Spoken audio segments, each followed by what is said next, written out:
दोस्तों, पिछले भाग में आपने सुना था कि गांव में कैसे एक एक कर जवान लड़कियों की रहस्यमयी मौतें हो रही थी। मेघना को जब उसके दोस्त रूही की मौत का पता चलता है, तब उसने तय किया कि वह सच पता लगा कर रहेगी। फिर उसे एहसास होता है कि इन हादसों के पीछे कोई और नहीं, गांव का ही एक तांत्रिक था। एक रात मेघना रिया नाम की एक लड़की को तांत्रिक के चंगुल से बचाती है, पर तांत्रिक किसी तरह गायब हो जाता है। अब आगे। तांत्रिक के भाग जाने के बाद कुछ महीने गांव में शांति रही। किसी को उसकी कोई खबर नहीं मिली। लेकिन फिर अचानक से मेघना के साथ अजीब सी घटनाएं घटने लगी। रात में उसे डरावने सपने आते। उसे बार बार एक पिशाचिनी दिखाई देती। शुरू शुरू में मेघना ने इसे अपने दिमाग का वहम समझा, पर समय के साथ वह आश्वस्त होने लगी कि यह कोई वहम नहीं बल्कि सच है। हो सकता है इसके पीछे तांत्रिक हो, पर वो तो खुद ही कहीं गायब है, तो फिर वह इसके पीछे कैसे हो सकता है। मेघना को कुछ समझ नहीं आ रहा था। एक दिन मेघना ने परेशान होकर यह सारी बात अपने दोस्त राघव से कही। राघव ने मेघना की बात टाल दी और कहा, यह सब तुम्हारा वहम है, ना कोई पिशाचिनी है, ना इसके पीछे कोई तांत्रिक। फिर राघव कुछ दिनों के लिए शहर चला गया। कुछ रातें बीती और फिर एक रात मेघना अपने घर में सोई थी। तभी किसी ने उसके दरवाजे पर दस्तक दी। उसने सोचा इतनी रात को कौन होगा, पर जब उसने डरकर दरवाज़ा खोला तो सामने वही तांत्रिक था और उसके पीछे खड़ी थी वह पिशाचिनी जो मेघना को सपनों में डराती थी। पिशाचिनी का चेहरा देखकर मेघना बहुत डर गई और तभी तांत्रिक ने मेघना को बेहोश कर दिया। जब मेघना की आंखें खुली तो उसने खुद को एक गुफा के अंदर पाया, वो भी एक लोहे के पिंजरे में बंद। तांत्रिक भी वहीं था। जैसे ही तांत्रिक ने देखा कि मेघना को होश आ चुका है, वह हंसते हुए बोला, मेघना, यही नाम है ना तेरा, मूर्ख लड़की। मैं लड़कियों की बलि देकर अमोघ सिद्धियां प्राप्त करने वाला था। कुछ ही दिनों में अमावस की रात थी और मेरी योजना सफल होने वाली थी, पर उसके पहले ही तूने सारा काम चौपट कर दिया। तू यही सोच रही होगी ना कि मैं कैसे बचा। तो जब तू मुझे मार कर भागी थी, तब मैंने अपनी सिद्ध की हुई कर्ण पिशाचिनी को बुलाया। वह वहाँ पर आई और उसने वहाँ से निकाल कर मुझे जंगल के इस गुफा तक पहुँचा दिया।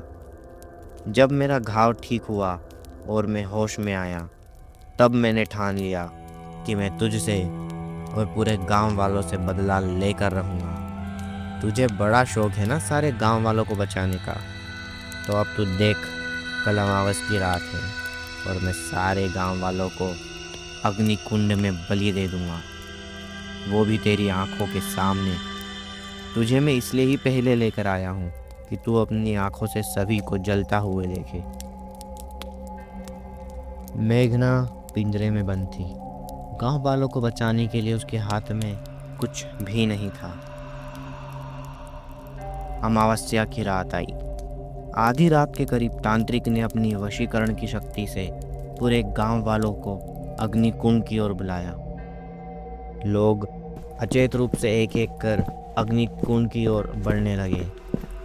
उसी वक्त राघव शहर से गांव में पहुंचा और उसने देखा सारे गांव वाले जंगल की ओर जा रहे हैं। उसने लोगों से पूछना चाहा, पर वो तो अपने होश में ही नहीं थे। राघव ने मेघना को उस भीड़ में ढूंढने की कोशिश की, पर उसे वह कहीं नहीं दिखी। वह समझ गया कि यह सब तांत्रिक का ही काम है। राघव भी उस भीड़ के पीछे पीछे चल पड़ा। भीड़ के साथ चलते हुए जब राघव गुफा के सामने पहुंचा, तब उसने देखा कि गुफा के अंदर से रोशनी आ रही है। वह धीरे से गुफा में घुसा और उसने देखा मेघना एक पिंजरे में बंद है। मेघना ने राघव को तांत्रिक की सारी योजना बता दी और इसी बीच राघव ने पिंजरे का ताला तोड़ा और मेघना को बाहर निकाला। अब समय कम था। गांव वाले लगातार अग्निकुंड की ओर बढ़ रहे थे। मेघना ने सोचा कि अगर तांत्रिक को ही समाप्त कर दिया जाए तो इसका वशीकरण भी टूट सकता है।